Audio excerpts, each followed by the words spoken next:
Hola, buen día, buenas noches, buenas tardes. Bienvenidos a un nuevo episodio de Godzilla en el Mapocho. Este es el episodio número 13. Como siempre nos acompañan Johnny Chats, Gonzalo López y Alex Barril, quien les habla. Hoy día sindicato de Fuyao. Voy a explicar por qué. Buenísimo. Y vamos a hablar sobre American Factory, un documental que está en Netflix, que está absolutamente asequible en términos de poder verlo cuando ustedes gusten. Y el promotor de esta extraña idea de ver este documental, como todas las ideas extrañas de este programa, corresponden a Johnny Chats, quien ahora va a contarnos por qué eligió este documental y cuál es la reflexión que podemos hacer en torno a eso. ¿Y qué nota Así le que, pone? y qué nota le Eso. pone, ¿verdad? ¿Y qué nota le pone? Vamos a partir. Partamos poniendo nota. Ya, po. Gonzalo, Yo le pongo un 10. amigo Barril. ¿Un 10? No, te compraron. Yo le pongo un 6. ¡Wow! ¿En serio le ponía un Ah, 6? Sí, un 6. le ¡Oh! pusiste nota de muy chino. Maldito. Es por puro que elegí yo el Nota... documental. No, no, No. no. Bajaste No es la por nota. eso. No, un 6, pero no es más que Spike Lee, que le pusimos un 8, po. Ay, por favor. Ya, bueno, yo le pongo un 10. No, es que esto no va a poder. No vamos a poder seguir así. Man. Tengo una pica terrible contra Barril. Ya, bueno, esto está planificado. Me saco de casilla.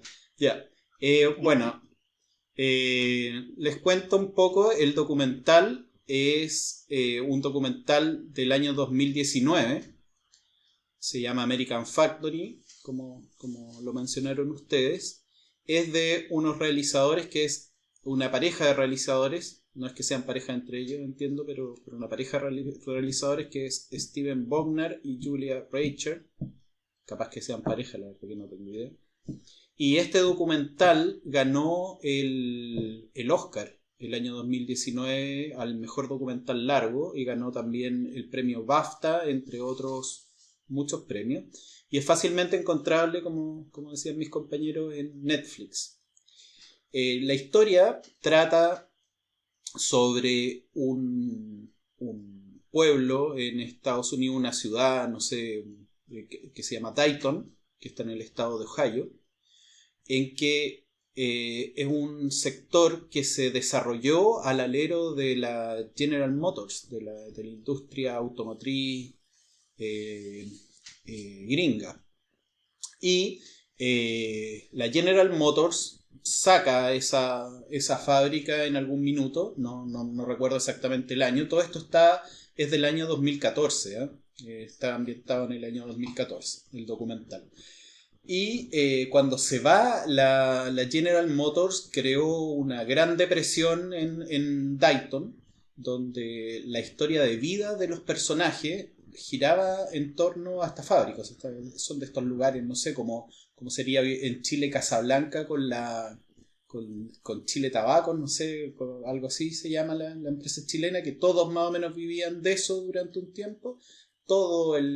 Prácticamente todo Dayton y generaciones en Dayton vivieron del trabajo de General Motors con un nivel de vida americano, digamos, aceptable, que se desarrollaron, criaron a su hijo, los mandaron a la escuela, a la universidad, y de repente desaparece esto y depresión total, depresión económica, crisis económica y todo este cuento. Bueno, en ese espacio, incluso en las instalaciones de ese espacio, se instala una fábrica china, Fuyao, que llega, que es una fábrica de lunetas y de, ¿cómo se llama? Parabrisas y todo tipo de vidrios para autos, ¿ok? O sea, es una fábrica de accesorios de automotrices, no como la de General Motors, que era de autos propiamente tal, ¿ok? Y una fábrica gigante, una gran inversión china, y esto le da trabajo y revive el pueblo, la ciudad, no sé si es pueblo o ciudad, Dayton, ¿ok? Pero revive económicamente este lugar y digamos, empiezan a trabajar ahí la gente, digamos.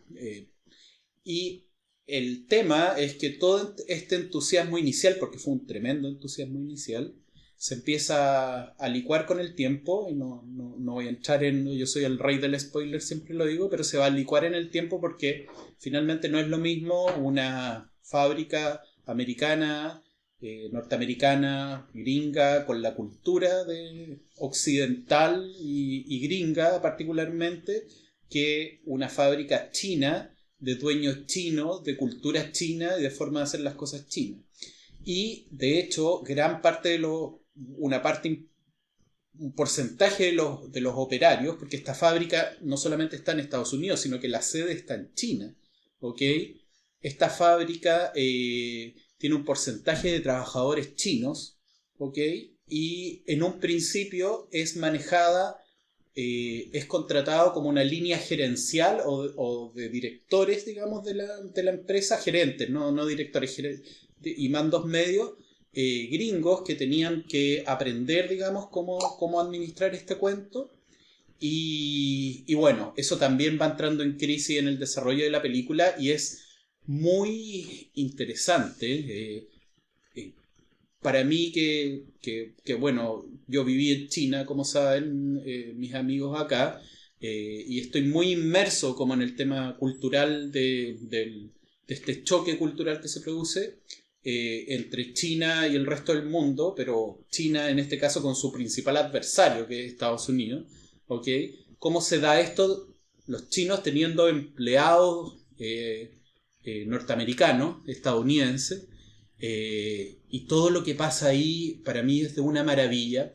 Además, el estilo documentalista de estos directores lo encuentro fantástico porque es una cámara, no hay una guía, ellos no, excepto a través de las imágenes y de lo que tú vas viendo, no te van predisponiendo deliberadamente en nada, te van contando una historia y la historia se cuenta como por sí misma.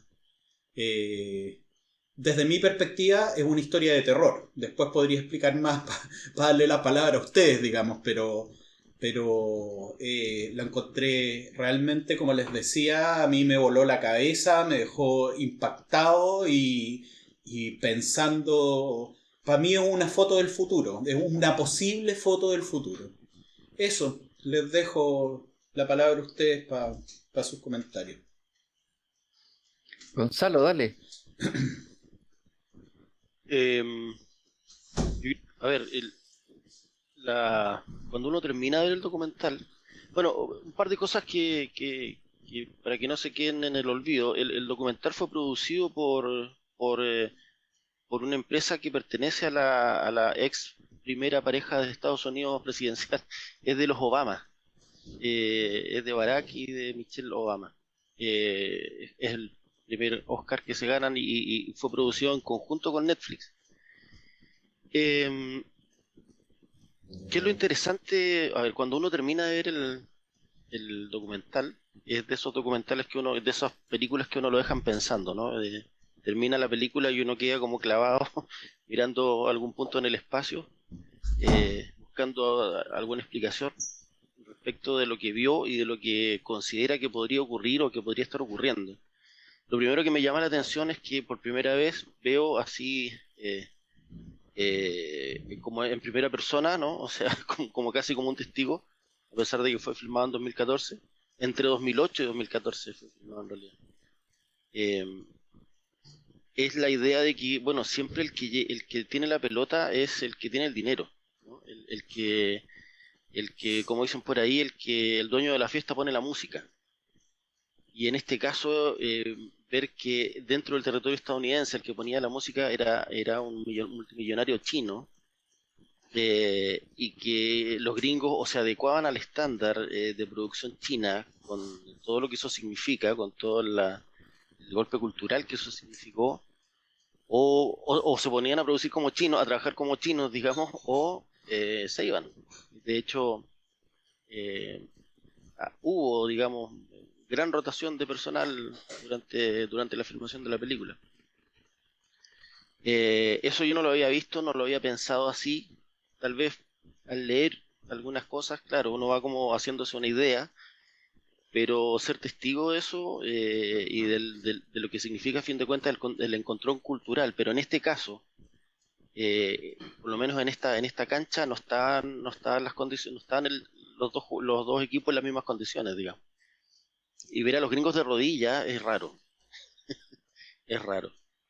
Lo otro que me hizo pensar la película es, bueno, yo nunca he estado en China, pero sí tengo contactos con chinos porque yo soy profesor de yoga, entonces en el mundo de las terapias alternativas uno tiene como acceso a harta gente que bueno, que hace cosas distintas. Y conozco profesores de acupuntura y de tai chi, que son chinos. Y una de las cosas que a mí me llamaba la atención era que varios de ellos tenían la frase pegada, todo viene de China, todo lo que a ti se te ocurra viene de China. De hecho, desde donde comenzó la humanidad y desde donde comenzó a conquistárselo, digamos, territorialmente el mundo por los seres humanos, ellos aseguran que son chinos. Eh, a ver, eran dos personas que yo conocía aquí en Santiago, pero me acordé al tiro mientras veía el programa. Porque en un par de momentos, estos no son spoilers, digamos, eh, un jefe de producción le dice al personal chino, ellos no van a entender porque sencillamente no se le puede hacer cariño a contrapelo a un burro. ¿Ok? Súper, súper, súper tremendo. La idea de cierta superioridad, digamos, desde un principio. Y, y lo tercero es que evidentemente uno supone que está presenciando aunque sea una uñita de cómo se vienen las cosas, de cómo va a ser el futuro, de cómo vamos a estar siendo, digamos, acostumbrándonos todos a esta forma de hacer las cosas. Los chinos ya están acá hace mucho tiempo, en Chile, en América Latina. De ahí les quiero comentar una situación que se vivió en Punta Arenas, que es muy divertida, pero también es medio terrorífica, y que está relacionada con los chinos, con el gobierno chino y con una intervención sumamente como literaria. Pucha, recuérdenme porque después se los comento para no alargarme mucho más. Y me pareció, lo más bonito que tenía el documental es que no había de estas escenas típicas en los documentales en las que se tienen que hacer como reproducciones de cosas, es decir, recreaciones, ¿no? Esta escena está recreada, incluso te avisan en algunos documentales. En este caso no. Todo el material lo recogieron desde el principio, digamos, desde el cierre de la, de la industria de General Motors hasta el final de la película. Era todo material fresco. Leí por ahí que los documentalistas estos comenzaron a grabar sin fondos. O sea, las primeras imágenes que ellos captaron no estaban haciendo por amor al arte. Así es que, bueno, eso, cierro la boca y dejo que mi amigo... No, excelente. Oye, de veras que tú eres magallánico, po. Yo soy magallánico, sí. Bien, súper bien. Bueno, sí, a mí me parece un muy buen documental. Yo, mis reparos son más bien de ritmo. Creo que por ahí va mi evaluación en términos de factoría. Pero sin duda está muy bien hecho. Y lo que más me gusta a mí es la apuesta etnográfica, se podría decir, como ustedes dicen, ¿no? Que es poder mirar sin intervenciones y poder, cámara abierta, como decía el Johnny, informarse y juzgar, interpretar y poder ir construyendo tu propio relato a partir de lo que iba sucediendo. Y mi relato tenía que ver un poco con lo que ustedes describen como choque de cultura. Me parece que está muy bien trabajado eso, ¿no? La posibilidad de ver en un mismo espacio dos formas, mentalidades y aproximaciones hacia todo completamente distintas. Aproximaciones hacia la noción de producción, hacia la noción de lo gregario, de cómo poder estar juntos, a las proyecciones valóricas. Entonces es muy entretenido en ese sentido. Y lo que yo sentí es que, claro, uno va tomando partido por ciertas discursos, actitudes, sobre todo al comienzo empiezas a darte cuenta. No creo que sea peligroso, no creo que haya spoiler aquí, porque el documental lo podemos contar y otra cosa va a ser verlo, no va a haber problema en eso, ¿no? Creo yo al menos. Entonces, me parece que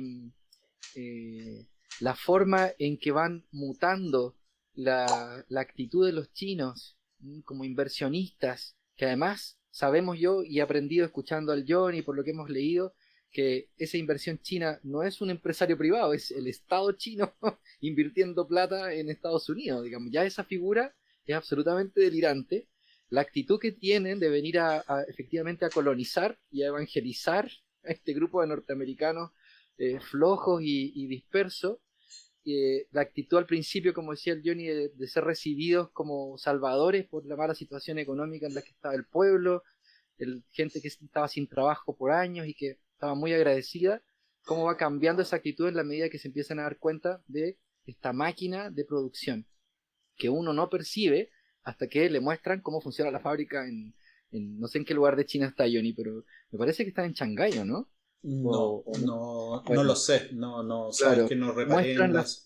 exacto, muestran cómo funcionan y yo coincido contigo, esa parte para mí es una película de terror. La parte en que muestran cómo funcionan los chinos da miedo y saber que eso es lo que tienen en mente para poder construir donde están instalándose y donde sea que se instalen, efectivamente es escalofriante. La figura del presidente de la compañía, la forma en que lo sigue, la forma en que toma decisiones, el final del documental cuando se mezcla todo el tema con la automatización en ciernes, el valor de lo humano, de las personas, por un lado. Y por otro lado, y con esto termino, la gestación del sindicato, con la que yo empaticé y simpaticé desde un comienzo, pero que también tiene una cosa errática, ¿no? Que es, primero, cómo se gesta a partir de esta historia que ellos tienen con General Motors, de esta historia que tienen como país, el discurso que aflora, que es de un nacionalismo también medio tenebroso, eh, y la concepción de los chinos del peligro que significa tener a un grupo de obreros y de obreras sindicalizados, termina transformando el discurso de los chinos en el discurso de Trump. Al final uno de los gerentes chinos les dice a los funcionarios cuando les empieza a ofrecer dádivas para viajar a Shanghái, les sube $2 la hora, todo para evitar que se genere un sindicato, les termina diciendo hagamos nosotros nuevamente grande América. Y tú decís, esta weá es un lirio pero a otro nivel. Entonces eso me fascinó, lo encontré muy entretenido y lo celebro desde ese punto de vista la elección de Chat. Mi 6 absolutamente para joderle la vida a Johnny Chats. Oye, ya que hablaste del tema del sindicato Barril, es precisamente eso por lo cual yo considero que es una, entre otras cosas, digamos, pero eso principalmente por lo que lo considero que es una película de terror. Porque, bueno, ya que nos diste manga ancha para el spoiler,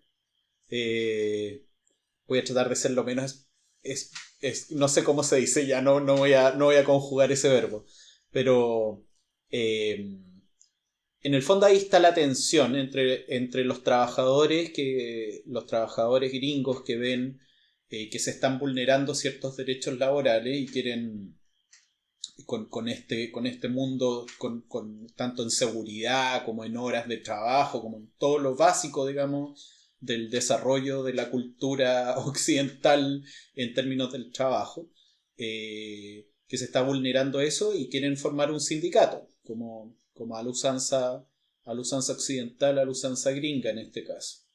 Y el peligro que sienten los chinos de la formación de la gerencia gringa, la formación de un sindicato, porque los sindicatos existen en China, pero son parte de la compañía, son parte del Estado, o sea, no son sindicatos independientes, digamos, ¿ok?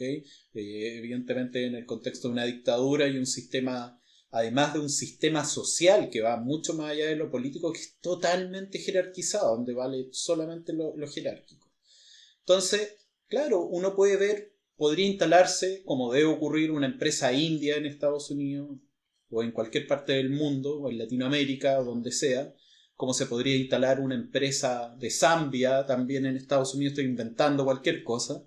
El tema es que en un minuto se produce una tensión entre los modos culturales o los modos culturales llevados al trabajo americano comparados con los modos culturales chinos.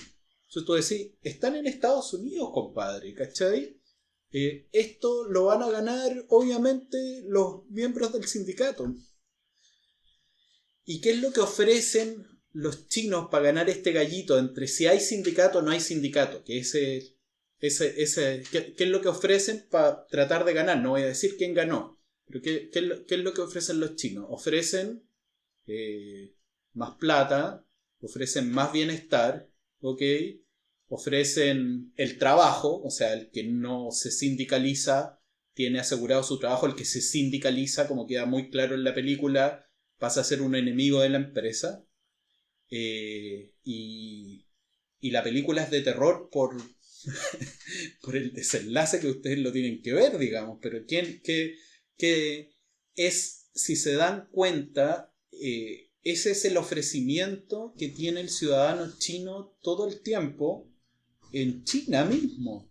O sea, el intercambio y el éxito de China desde el punto de vista político, desde el punto de vista económico, es que los ciudadanos saben que viven en una dictadura, pero es una dictadura que yo le llamo la dictadura perfecta, porque te ofrece un estándar de vida excelente, un nivel de crecimiento. O sea, si tu papá comió ratones en la época de Mao, ahora tú tenés auto, podéis tener 2 departamentos, tus hijos pueden estudiar en el extranjero, al menos, bueno, eso es lo máximo que se puede aspirar, pero podéis tener un nivel de vida que ni soñaba tu familia, 40, 50 veces más que lo que soñaba tu familia, y eso cada vez va mejorando, mejorando, mejorando. ¿A cambio de qué? De la mantención de la dictadura, de que te quedes calladito, de que tienes derecho a pensar en todo. Hay un ámbito grande de cosas que tú puedes pensar, pero hay ciertas cosas que no. O sea, no te vas a meter con el gobierno. Te metes con el gobierno y después no puedes ni siquiera... O sea, si realmente quedas marcado y te mandaste una embarrada más o menos grande, una crítica que se hizo extensiva, no podés tomar ni el tren. Porque además es una sociedad tecnológicamente muy avanzada donde tus datos personales, ¿ok? No son datos personales, son datos públicos. Por lo tanto, si tú eres amigo de y eres identificado, puedes pagar las consecuencias de eso. ¿Ok? Por lo tanto, Eso nos tiene haciendo este programa acá y no en televisión nacional, porque a ti te tienen más cagados los chinos, yo creo. De hecho, si nos miran los ojos a los tres, ya estamos como... No, es en el fondo, si se dan cuenta, eso es lo que... Y finalmente los chinos, no por ser un pueblo aplastado, o sea, acá hay una cuestión jerárquica que viene... Esto es como los rusos siempre han tenido zares. O sea, Putin es un nuevo zar, como lo fue Stalin, y como lo fue Nicolás II, y como lo fue Iván no sé cuánto, ¿ok? Los chinos también, Xi Jinping, el nuevo emperador, como lo fue Mao, como lo fue, no sé, todas las dinastías finalmente, ¿ok? La figura imperial. La figura imperial, la figura jerárquica, que también se ve muy claro a nivel de la fábrica. O sea, los ciudadanos en China no es que sean pobrecitos, es que ellos saben, o sea, no sé si son conscientes, pero al menos no les interesa cambiar el régimen, no les interesa pensar sobre el régimen porque están viviendo la jauja. Y cuando se acabe esa jauja económica, ahí vamos a ver qué es lo que pasó. Y por último, antes de pasarle la palabra y me callo definitivamente después de esto, se fija, hay una escena que es una maravilla de escena, que me recuerda mucho la vida en China, que es cuando estaban todavía los gerentes o los mandos medios gringos a cargo de la fábrica, digamos, y llega en una visita el gran jefe, porque así son, el gran jefe chino, digamos, el dueño, el CEO, como le queramos llamar, y llega y entra a un salón X, no me acuerdo, una sala de conferencia, un salón de la fábrica, digamos, y llega y ve que hay un aire acondicionado y le pregunta al gerente gringo, le dice, ¿qué hace ese aire acondicionado? Entonces le dice, no, es que el aire acondicionado, es que no me gusta que esté ahí, no me gusta, lo quiero más abajo. El tipo le dice, es que no se puede, porque esa es la norma norteamericana con respecto a ese cuento. Y tú veis, llegó el tipo, lo miró y hizo así como, chao, para afuera de la empresa, weón. En China, en la lógica de los chinos con respecto a este cuento, tú no puedes contradecir al jefe. No se contradice al jefe. Si esa weá se baja el aire acondicionado y se acabó la weá, ¿cachai? No hay, el jefe no se equivoca. Bueno, les dejo ahí la pelotita dando bote. En Punta Arenas hubo hace nada una... Punta Arenas es un lugar que está muy lleno de gente muy loca, tanto como yo, o peor incluso.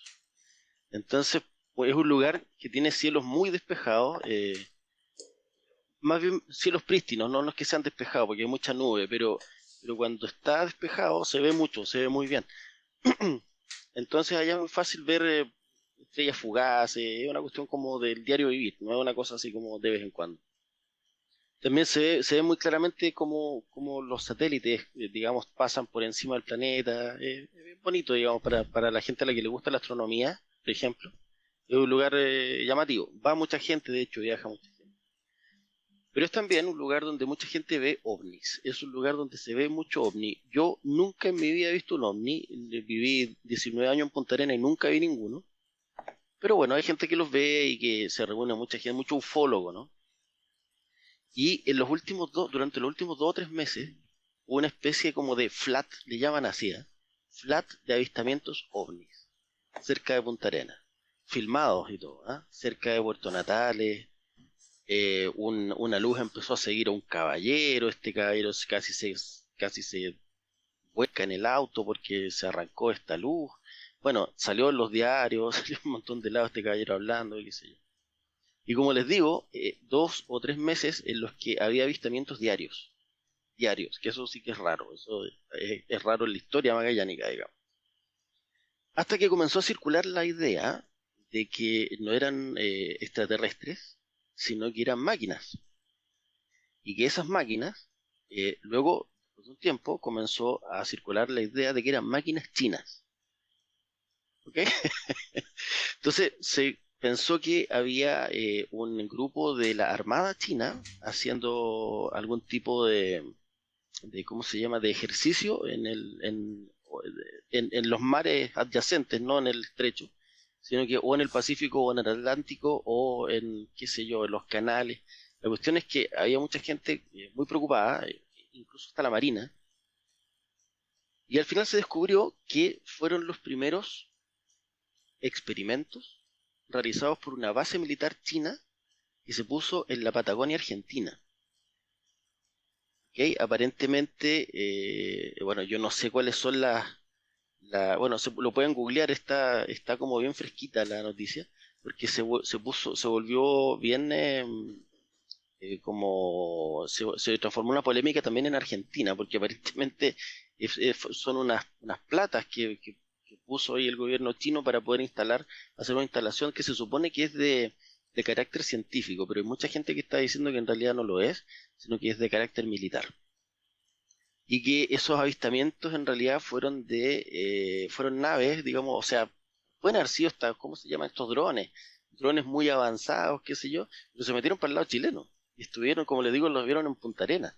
Así es que la cosa está como bien así, bien loca. Oye, Lo otro pero que me ¿y eso acuerdo, cuándo sucedió eso? ¿Es ahora, reciente? ahora, ¿Es ahí reciente reciente. los avistamientos y el tema?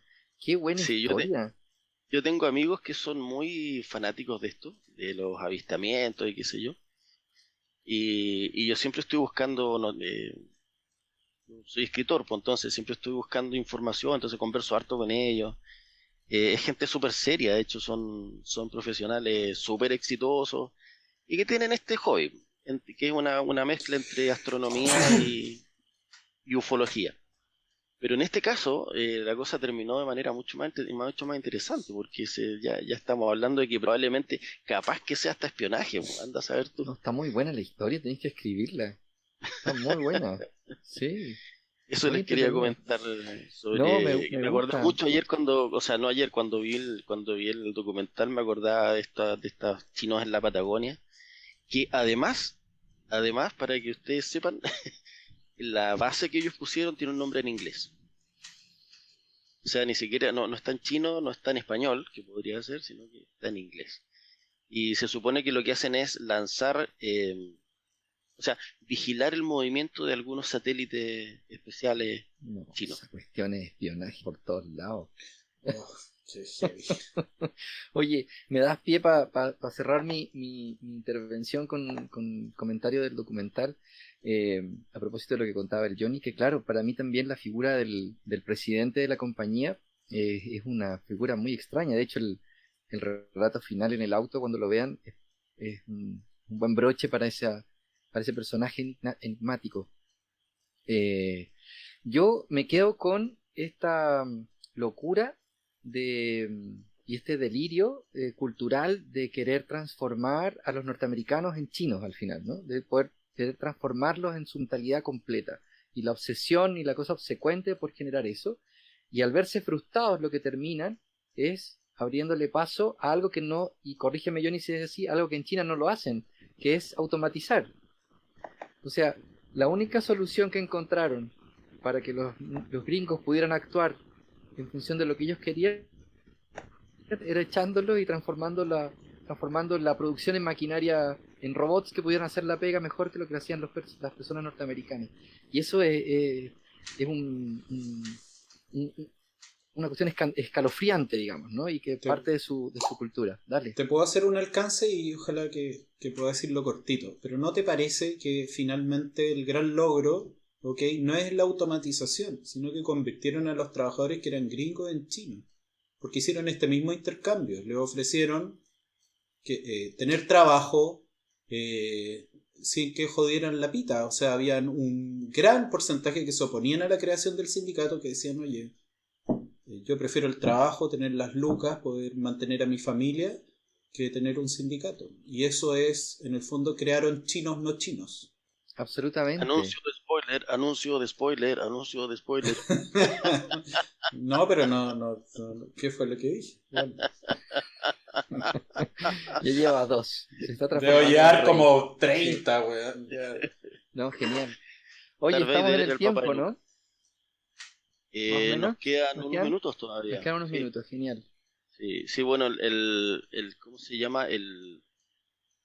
Una de las cosas que recordaba, tengo un amigo que es un erudito, ¿ah? Yo lo nombro donde puedo y espero que la gente lo conozca, se llama Rafael Otano.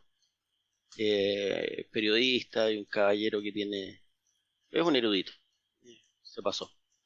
Y él me comentaba que hace muchos años cuando conversábamos sobre la RAE y la Real Academia de la Lengua Española, y estos cambios que hace de vez en cuando, que le quita el acento a solo, que acepta en su diccionario de mecanismos la palabra toballa y que cosas por el estilo, que a uno como que le paran los pelos. Él me decía, recuerda siempre que para el Imperio Romano, el, la creación, el nacimiento del idioma español, les parecía lo más ordinario que podía haber. Recuérdalo siempre. Es me acuerdo en un momento en el que un supervisor chino le dice a los otros, a los empleados, y les dice, es que simplemente somos superiores. Qué ¿Te heavy. fijas? Simplemente somos superiores y porque los chinos son más bacanes y así se van a hacer las cosas, digamos. No, aquí el que, como les decía yo al principio, creo que como que el resumen del documental es, bueno, el que tiene, el dueño de la fiesta es el que pone la música. Y es curioso ver que algo que no sé si ustedes lo tenían pensado alguna vez cuando eran más jóvenes que ahora, la caída de un imperio. Estamos viendo la caída de un imperio y el levantamiento de otro. Heavy. Heavy. Estoy de acuerdo contigo. Eso, Eso no es, digamos, o sea, sobrevivimos un terremoto grado 9 no sé cuánto, una pandemia, y estamos viendo cómo se levanta un imperio y cae otro. Sí, pues. Interesante. Oye, muy divertido porque, o sea, no sé si divertido, pero muy interesante porque mi hijo está leyendo Rebelión en la Granja de Orwell y está muy metido con eso porque, bueno, lo ha tenido que leer en inglés, bueno, y en español porque se lo dieron para los dos ramos y en forma desordenada, fue una coincidencia, entonces me hacen muchas preguntas. Y estábamos conversando en qué modelo de socialismo real no ocurrió lo que ocurre en Rebelión en la Granja, digamos, donde los chanchos se terminan convirtiendo y tienen los privilegios de los capitalistas, digamos, ¿ok? Y en realidad pensaba, ahora que reflexionábamos sobre esta cuestión y cuando pensé en plantear el documental, que en China, porque en China son los chanchos 2.0, ¿cachai? Los tipos se dieron cuenta, bueno, la mejor forma para qué vamos a tener a la población sojuzgada, viviendo mal, tengámoslo en la raja, así tenemos más poder y tenemos más control. Y yo creo que eso es lo que es China, es una rebelión en la granja 2.0 finalmente. Claro, pero por todo lo que uno va conociendo de a poco de China, en realidad no fue una idea, esto es una sistematización. O sea, esto es, digamos, la película de terror es la maquinaria. Esto no funciona así porque sí nomás. ¿Me entiendes o no? No, no, no, o sea, alguien en algún momento filosofó sobre la idea de mantener al pueblo en condiciones extremadamente favorables, pero luego eso se maquinó, cómo hacerlo. A mí eso es lo que más me da, Eso se lo que más me sistematizó. gusta. Se Claro, sistematizó. Claro, se transformó en un modo de conquista al final, porque es lo que Pero, ustedes pero ahí persiguen. bueno, yo creo que se nos acabó el tiempo, ¿cierto? Ahora sí. Sí, sí. Sí, sí. Bueno, lo guardamos.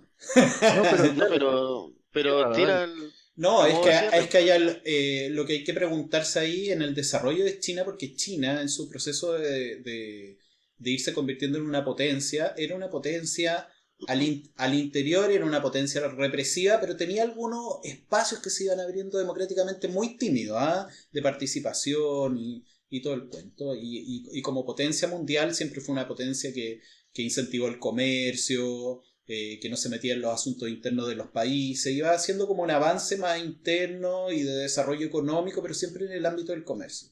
Pero eso se quiebra con Xi Jinping. Y es lo que está pasando hoy día en Hong Kong y todo el cuento que ya no me voy a meter ahí porque es un tema gigante, digamos, en algún momento lo podemos hablar, lo hemos hablado con Barril en algún minuto. Pero si Sí. te das cuenta, el embajador de China en Chile, que es una característica de muchos embajadores, es una generación de embajadores que se meten en política, que ya y la pregunta es si eso fue una planificación. Yo no creo que haya sido una planificación, pero puede ser una planificación original de hacia dónde va encaminado China, hacia un control mundial, hacia un avance como una potencia interventora, o realmente es un paso adelante que da el actual gobierno sintiéndose lo suficientemente poderoso como para dar ese paso, ¿no? Que creo que lo vamos a dilucidar pronto. La historia de la humanidad va para allá. Y sí, la pulsión imperial se le sale por los poros hoy día a China como país, ¿no? Así que te asusto. Bien, pues estamos cerrando el capítulo de hoy. Ha sido muy interesante. Y nos vemos la próxima semana con el episodio 14. Así que muchas gracias por Muchas gracias a acompañarnos. todos por acompañarnos. Saludos. Gracias a Chao, ustedes. gracias.